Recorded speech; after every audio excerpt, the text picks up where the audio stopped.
When the Duke of Harrington publicly humiliated Lady Victoria Blackwood, he never imagined she would find a love more profound than he could offer. But as she flourishes in her new life with the brilliant Lord Visconti, will the Duke's growing regret drive him to desperate measures that could destroy what she has so carefully built? Lady Victoria Blackwood stood tall in the grand hall of Ravenscroft Palace. The room sparkled with 100 candles. Ladies in silk dresses and men in fine coats filled the space. Victoria wore her best blue dress. Her mother had spent weeks making sure everything was perfect for this night. "You will be a duchess," her mother had said that morning, fixing Victoria's hair with careful hands. "Remember to smile and speak softly." Victoria had nodded and tried to calm the butterflies in her stomach. For years, her parents had shaped her into the perfect lady. She learned to dance, to play music, to speak French, and to run a large house, all to be worthy of the Duke of Harrington. Now she stood near him at the party. He was tall with dark hair and fine clothes. Everyone watched them and whispered behind their fans. This night was to announce their wedding plans to the whole court. The Duke cleared his throat. The music stopped.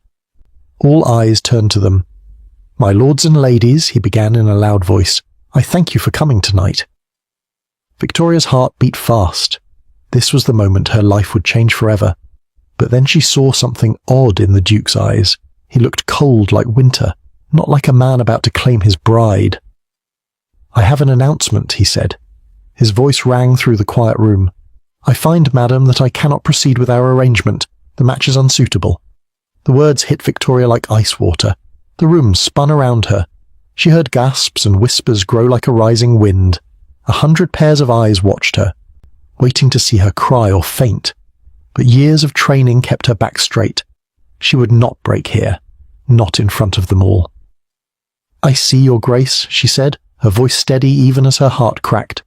"Then I shall trouble you no further." She dipped into a perfect curtsy, just as she had practiced 1,000 times.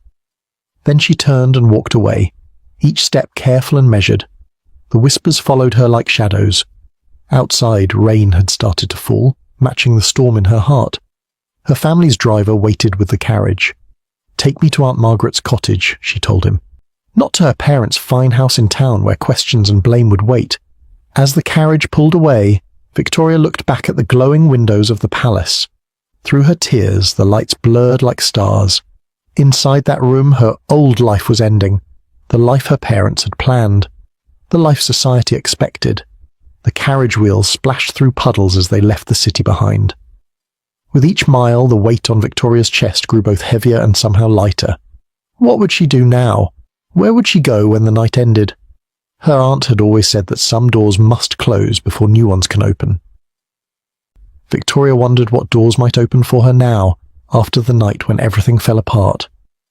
Aunt Margaret's cottage sat at the edge of a small wood, far from the busy streets of London. It had flower beds around it and books inside it. Victoria stepped through the door with her shoulders bent under the weight of shame. "My dear girl," Aunt Margaret said, wrapping her in a warm hug that smelled of lavender and old paper.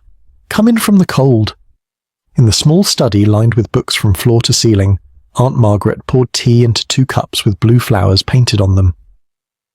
"Society's judgment is but a passing storm, my dear," she said, handing Victoria a cup. "What remains afterward is what matters." Victoria's eyes filled with tears. "But what remains for me? I am ruined." "Nonsense," her aunt said firmly. "You are free." Days passed, then weeks. Victoria spent hours in her aunt's library. She opened books about stars and far-off lands. She learned about plants and numbers and the way the world worked. In these books, no one cared if a duke had rejected her. At first, she jumped when the mail came, hoping for word from her parents. But they sent only short notes about the weather. They were too busy dealing with the gossip about their failed daughter. "You cannot hide forever," Aunt Margaret said one morning as spring turned the world green outside. "The Royal Scientific Society has a talk about the stars tonight. We shall go." Victoria shook her head. "I cannot face people yet." "These are not court people," her aunt said with a smile. "These are people of ideas, much more interesting." That night, Victoria wore a simple green dress with no fancy lace or beads. The room where the talk happened had wooden benches and a big machine pointed at the ceiling. "A telescope," her aunt explained. A man with a kind face and strange accent talked about the stars. Victoria listened, really listened. When he asked if anyone had questions, her hand rose before she could stop it. "If the stars move in patterns we can track," she asked. "Does that mean all things in the world follow rules we can learn?" The room went quiet. Then the speaker smiled wide. After the talk ended, this man, Lord Matteo Visconti from Italy, found her by the telescope. "You speak as one who truly observes the heavens, Lady Victoria," he said. His dark eyes were warm, not cold like the Duke's. "Most merely repeat what they've been told to see." "Perhaps, my lord, that is true of more than just stars," she replied. Over the next months, Victoria went to more talks. She met Lord Matteo again and again. They talked about books and ideas, never about gossip or who would marry whom. In his company, Victoria felt her mind stretch and grow. She began to stand straight again, to smile, to look forward to each new day. One afternoon, walking in a garden after a talk about old Roman buildings, Lord Matteo told her about his home in Florence. "The light there turns everything to gold," he said. "The art, the learning, the way people think. It is different there." Victoria felt something new bloom in her heart, not the careful, planned feeling she had tried to have for the Duke. This was wild and real and growing all on its own, full painted the trees in red and gold around Aunt Margaret's cottage. Victoria sat by the window, reading a letter from Lord Matteo. His words made her smile. He wrote about old buildings in Rome and asked what she thought of the moon's pull on the sea. "Lady Pembroke is having a reading party tonight," Aunt Margaret said, coming into the room. "She has asked for us both." Victoria looked up with worry in her eyes. "Will there be many people from court?" "Yes," her aunt said gently. "It is time, my dear. 6 months have passed. You cannot hide from your old world forever." That night, Victoria wore a dark blue dress, simple but fine. Her hair was pulled back in a neat way, not the fancy style from before. As their carriage pulled up to Lady Pembroke's big house, Victoria took a deep breath. Inside, people talked in small groups. Some turned to look at her, some whispered, but no one was mean to her face. "Victoria, my dear," Lady Pembroke said, taking her hands. "How good to see you. Lord Visconti has been asking if you would come." Matteo stood near a bookshelf, his face lighting up when he saw her. Victoria felt her heart beat faster as she walked to him. They had just started to talk about a new book when the room went quiet. Victoria turned to see what everyone was looking at. The Duke of Harrington stood in the doorway. He looked thinner than before. His fine clothes hung loose on him. Dark shadows marked the skin under his eyes. When he saw Victoria, he stopped like a man who had seen a ghost. Victoria felt Matteo's hand touch her arm lightly. "Are you well?" he asked softly. "Yes," she said, surprised to find it was true. Seeing the Duke did not hurt as she had feared it would. Later, as she got a cup of punch, the Duke came to her side. No one else was near. "Lady Victoria," he said, his voice rough, "you look changed." "I am changed, Your Grace," she said calmly, "though not by your rejection, but by what I found afterward." He looked down at his hands. "I have regretted what I did every day and every night since then. My family pushed me to find a richer match. But I have found no peace. Perhaps we might." "No," Victoria said softly but firmly. "I thank you for telling me this, but my path now goes a different way." She walked away, back straight, head high. The Duke watched her go, his face sad and lost. In the garden later, under a sky full of stars, Matteo took Victoria's hands in his. "I must return to Florence next month," he said. "The big school there has asked me to teach about the stars. I would be very happy if you would come with me, as my wife." Victoria's heart jumped in her chest. She thought of what her parents would say, of the Duke's sad eyes, of the life she'd once wanted so badly. Then she thought of Florence, golden in the sun, of days filled with learning and nights watching the stars, of Matteo's kind eyes that saw her mind, not just her face or her family name. "Yes," she said, her voice clear and sure.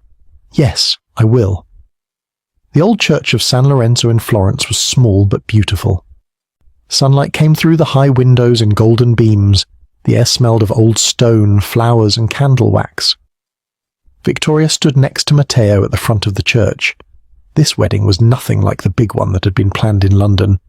There were no hundreds of people watching, no ladies in fancy dresses whispering behind their fans, no king's men in shiny buttons, just Aunt Margaret, Matteo's family, and a few new friends. Victoria wore a simple white dress with small blue flowers sewn on it. Matteo held her hands and looked at her as if she were the sun and stars all in one. "I take you, Victoria, to be my wife," he said in his warm voice, "to learn with, to grow with, to see the world with new eyes together." When Victoria said her own words, they came from her heart, not from a list of things she had been told to say. They spoke their promises in both English and Italian. The words floated up into the high church roof like birds. After, they had a small party in the garden of their new home. They ate good food, drank sweet wine, and talked late into the night. No one asked about Victoria's old life or the Duke. Here she was just Matteo's wife, a woman who loved to learn. 6 months passed like a happy dream. Victoria and Matteo's house sat on a hill looking down at the city and the river that ran through it. Their home had a room just for books, and a small tower, where Matteo's telescope pointed at the night sky. Every day, Victoria worked on turning a hard book about numbers and stars from English into Italian. Matteo taught at the big school and came home full of new ideas to share. They had friends who came to talk about books and art and far-off places. No one cared that Victoria had once been almost a duchess. They cared about her smart mind and kind heart. One evening, as the sun set over the city, turning the stone buildings to gold, Victoria stood at the window of their study. On her desk lay the pages she had worked on that day. Next to them were Matteo's drawings of star paths. Matteo came to stand beside her. He put his arm around her waist and kissed her cheek. "Any sad thoughts, my dear one?" he asked. Victoria smiled, watching the golden light play on the river below. "How strange," she said, "that what I once thought was my worst day led me to my best life." She turned to face her husband. His eyes were warm and full of love. "The Duke turned me away before everyone, but in doing so, he set me free." Far away in England, in a big, cold house, the Duke of Harrington walked his empty rooms. Night after night he could not sleep. The face he saw when he closed his eyes was Victoria's. Not sad as when he had hurt her, but happy as she had looked the last time he saw her. Happy without him. He had made the biggest mistake of his life, and while he lay awake with that pain, Victoria slept in peace under the Italian stars, in the arms of a man who loved her mind as much as her heart. Victoria had lost a duke but found herself, and that was the greater gift.